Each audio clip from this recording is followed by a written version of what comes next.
What does hunger look or feel like? Your stomach hurts.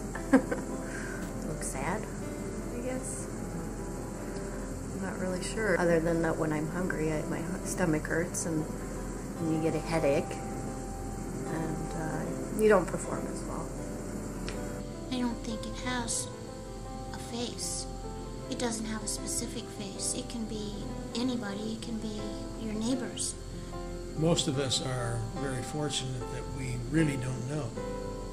We can only imagine what the people that need to come here to have food to exist are going through. Hopefully we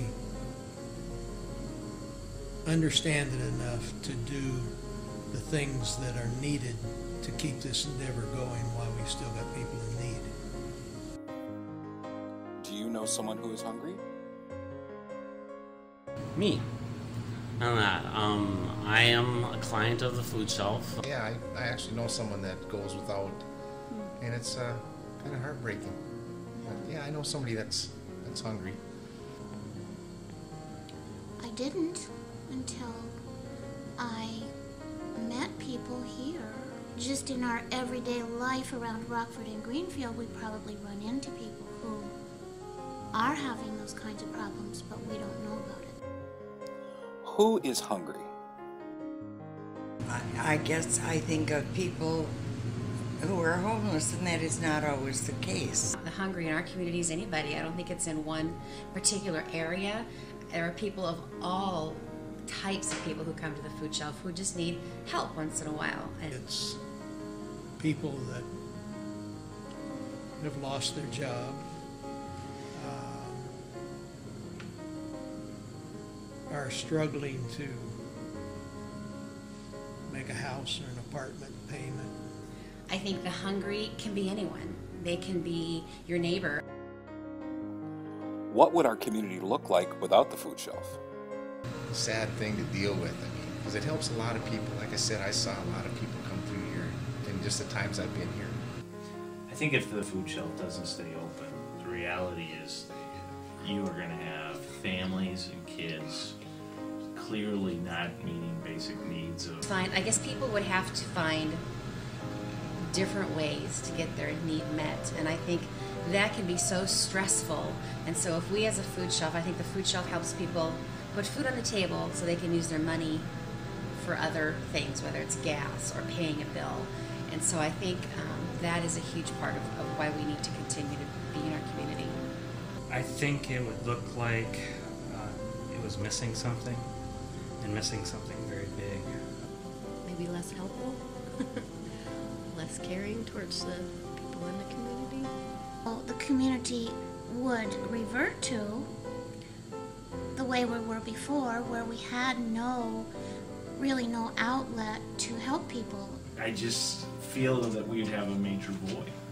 I mean, how would our schools look? Teachers would be dealing with kids who don't have, the ability to stay focused because they're hungry, because they've never eaten anything.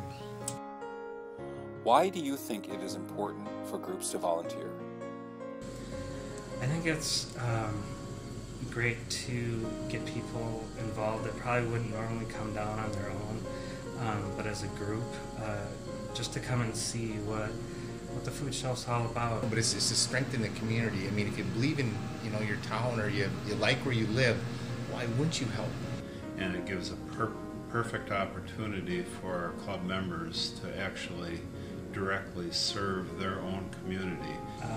One thing that I've seen just with the men that have been involved, of the two particular groups that I've brought in, that they volunteered on their own to do it again on their own as individuals. So if you come as a group and people you know, I think it eases it a lot, but it also shows the support of your community and the people you're with.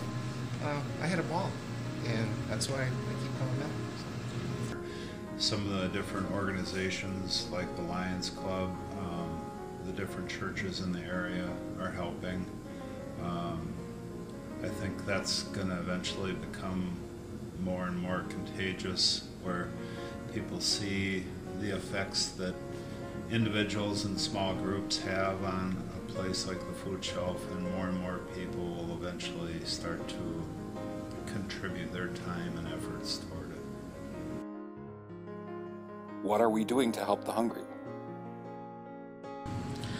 Well, we're providing food for families of all sizes, from single people all the way up to larger families. Emergency food, but I think we're helping in other ways. We're showing support. We're kind of wrapping them up in hoping that we help in other ways, that we help with their self-esteem, with their confidence, hopefully help them get back on their feet. So maybe food is just a little part of that.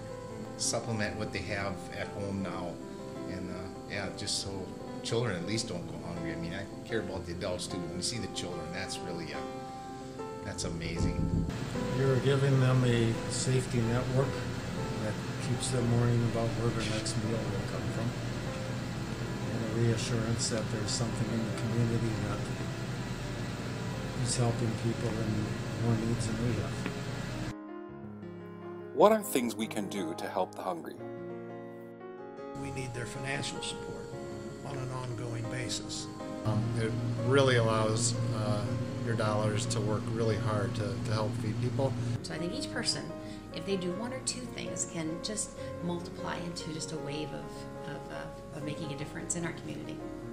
You know, getting active in the community to promote ideas of food drives, just collections of money, and then also participating here and volunteering is a great way to kind of see what's going on. For us as a family, we believe if you are part of a community, you have to invest back into that community by trying to meet the needs of the people, which, you know, whether you are a believer or not, there's no separation for being hungry. And by teaching our kids about it, you know, it's something that builds a lifetime memory, I think, of something that makes them aware of their surroundings and want to be involved as opposed to passively doing nothing. Why should we keep the doors open to the food shelf? I've never seen such demand for emergency type food relief. I think it creates one less worry for people. I think a lot of the people that use the food shelf as customer are in a temporary situation. Yeah, you need to keep this place open. There's just too many families that depend on it. You know, whether it's the kids or the parents, we've all made choices in life, some of them good, some of them bad economically, but if you allow kids and families to suffer that way, the reality is, are we really better in society and community? Or it's kind of been a neat community builder because it gets the excitement building, and people realize that we are community, and communities are meant to come around and surround and help each other out. So I think it's a part of building a community that helps each other. The community is taking care of each other. I think we have an obligation based on how fortunate most of us are and have been all of our lives. And I think we have a responsibility to help take care of the people that aren't that fortunate.